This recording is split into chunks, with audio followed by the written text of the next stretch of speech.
Today is the last day SharkRobot.com are selling their limited run of exclusive ZP shirts, hoodies and hats, so you'd better snap them up, unless you're not watching this the day it comes out, in which case, hey, remember that great ZP merch you could have bought? Maybe missing out on that was when your life started going downhill.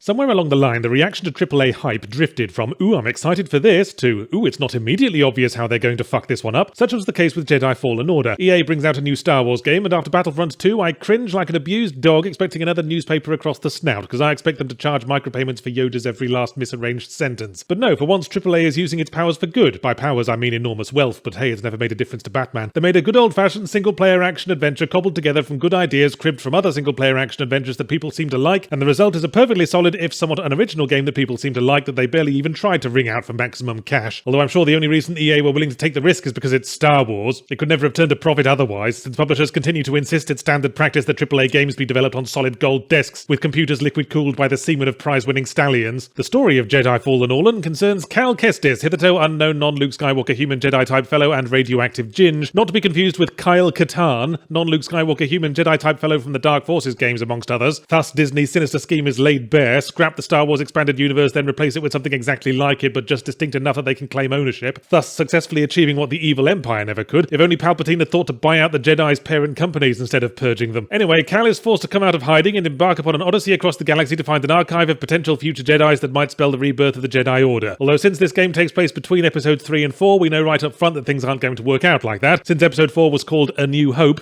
not another hope to add to the pile. Cal, who seems to have a problem with his jaw that makes it constantly jut forwards like he's trying to bite his own nose off, bears a number of suspicious parallels with other Star Wars protagonists. Humble starting point, secret force powers, has a robot pal who talks like Stephen Hawking learning to whistle, but Luke Skywalker was always a direct copy-paste of the standard heroic monomyth, so when I imply that Cal is cribbing him off, what I mean is that all the characters and story arcs in this game are tired and obvious tropes. The haunted mentor, the roguish captain with a heart of gold. We've even got our very own custom Darth Vader, a Lady Vader no less, Darth Leda, who has their very own identity reveal twist that for the record I called about 2 hours beforehand. Nothing wrong with falling back on hero with 1,000 faces as long as we have some decent sword fights, Yahtzee, if you say so, but sometimes it feels like Fallen Hors d'oeuvre is trying to hit the checkpoints on the story arcs without putting in the legwork, if you see what I mean. Like when our mentor sits us down mid-fast travel for some character building and goes, I know you don't trust me anymore, and I'm like, I don't? News to me. I've just been going up and down zip lines for the last 2 hours. And then there's the bit on the 4th planet where we're literally outside the boss fight and the game slams the door in our face and says, where do you think you're going? You have to be at your lowest emotional point before the final act. Kapow, you are now sad. Go to this whole other fucking planet for a vision quest and don't come back till you've had an epiphany, asshole. As for gameplay, it has been seduced by the dark side of the souls. So you know the drill, exploration, difficult combat, enemies respawn when you use checkpoints, and they don't even try to explain why that happens in context. I guess while we're napping, the Empire just dispatches more soldiers to stand exactly where the previous ones were, to try and figure out what went wrong with the faultless logic of a true middle manager. I went for the second highest of the 4 difficulty settings to find the balance between a dark salty level of challenge and actually getting through the fucking thing over the weekend, and can report that it felt perfectly satisfactory. Fighting some of the melee enemies can be frustrating when they keep blocking your attacks, not because of the physics of the situation, but because everything proves shield. But 2 realizations eventually made the combat click. First, that the focus is on blocking and parrying rather than dodging, and secondly, you're a fucking space wizard, use space magic to cheat. Force push does a lot to counteract everything proof shields, and if you get bored of parrying standard enemies, a force pull and a stab will one-shot most of them. Probably not a strictly light side of the force sort of technique, making someone helpless and flash-searing their pancreas, but fuck it, the game doesn't judge. In fact, besides a couple of moments where Cal, I play Kaplunk with human torsos, Kestis has the balls to call out other people for doing dark-sidey things, the whole light side dark side thing isn't really present as a theme. Cal doesn't come across as either noble or tempted by evil. He mostly comes across like a cardboard box with an underbite. I struggle to think of any theme the plot could be said to have. I wonder if this is related to the increasing AAA aversion to taking political stances for maximum broad appeal. We'd hate to alienate all the potential buyers who think nailing helpless people to notice boards is the tops. Anyway, the gameplay also features climbing traversal in the Prince of Uncharted Persia zone, which is executed well enough I can't even nitpick, whereas the 3D map and exploration reminds me pleasantly of Metroid Prime. It's got something Dark Souls has always needed, a device that clearly indicates what is and is not an exit from the room, so I don't miss out on entire zones because I forgot to check behind a decorative hedge. You get abilities that open new areas as you go along, Metroidvania style, but it's the bad Metroidvania thing where the different zones don't interconnect, so you rarely have a chance to pass through old areas picking up newly accessible items on your way to the next point in the critical path. You have to go out of your way to collect optional items, and then 90% of them turn out to just be fucking cosmetics. For your lightsaber. Oh, praise the bloated neck folds of George Lucas. I can replace the bit on my lightsaber that looks like a harmonica with another bit that looks like a duck. Never mind that in general gameplay it's about 3 pixels across and mostly concealed by Cal's fat sweaty mitts. This is my motivation to engage with the optional exploring, is it, Jedi Fallen Order? What's wrong with a nice concept art gallery, or unlockable heart pattern boxer shorts costume? So that covers my main gripes, but in my trademark backhanded freewheeling infuriatingly hard to pin down editorial style, I'm now going to recommend Jedi Border Collie. It hasn't an original bone in its body, but it has mashed together several ideas from prior classics in a technically original combination and produced the expected result of a perfectly fine game. Looks nice, plays nice, story like stale loaf of Wonder Bread on a silver platter, but that's about as good as AAA can manage these days. Good storytelling, after all, requires a soul, not the rotting corpse of a canary in a tiny cage made of share certificates.